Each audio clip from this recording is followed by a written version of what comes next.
in the cold, dark London of 1952. A single phrase would seal a young man's fate and spark a debate that would rage for decades. "Let him have it, Chris." Did these words mean shoot him, or were they a desperate plea to hand over the gun? This is the tragic story of Derek Bentley, a case that stands as one of Britain's most notorious miscarriages of justice. Derek Bentley was just 19 years old, but in many ways he was much younger. A head injury as a child had left him with severe learning difficulties and an estimated mental age of around 11. He was easily led, which made him vulnerable to charismatic but dangerous figures like his friend, 16-year-old Christopher Craig. Craig was everything Bentley wasn't: confident, rebellious, and infatuated with American gangster movies. He illegally owned a collection of firearms, including a .455 Colt revolver. On the night of November 2nd, 1952, the two decided to burgle a warehouse in Croydon. It was a poorly planned crime. A 9-year-old girl spotted them climbing onto the roof and alerted the police. When officers arrived, they quickly cornered the pair. One policeman, Detective Constable Frederick Fairfax, managed to grab hold of Bentley. It was at this moment that Bentley allegedly shouted the infamous words, "Let him have it." Chris Craig, armed and cornered, opened fire. He wounded DC Fairfax in the shoulder.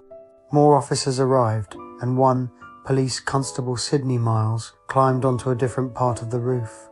As he appeared, Craig fired again. The bullet struck PC Miles directly between the eyes, killing him instantly. After firing his remaining rounds, a defiant Craig finally jumped from the roof, fracturing his spine and wrist, and was arrested. The trial that followed was a sensation, but it was deeply flawed. Because Christopher Craig was only 16, he was too young to face the death penalty. But Derek Bentley, at 19, was not.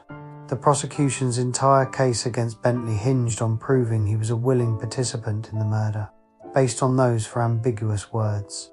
They argued it was a command to shoot, a clear sign of a joint enterprise to kill. The defense painted a different picture. They argued Bentley's limited intelligence meant he couldn't have formed such a complex intent. They suggested his words were a plea for Craig to surrender the weapon. The police officers at the scene even gave conflicting accounts of whether Bentley said the words at all, and if he did, in what tone. Despite this, the jury took just 75 minutes to find both Bentley and Craig guilty of murder. The jury did, however, add a recommendation for mercy for Bentley, but the judge, Lord Chief Justice Goddard, ignored their plea. He sentenced Derek Bentley to death by hanging. The verdict caused a public outcry. How could a man who didn't fire the fatal shot, who was already under arrest when it happened, and who had the mental capacity of a child, be executed?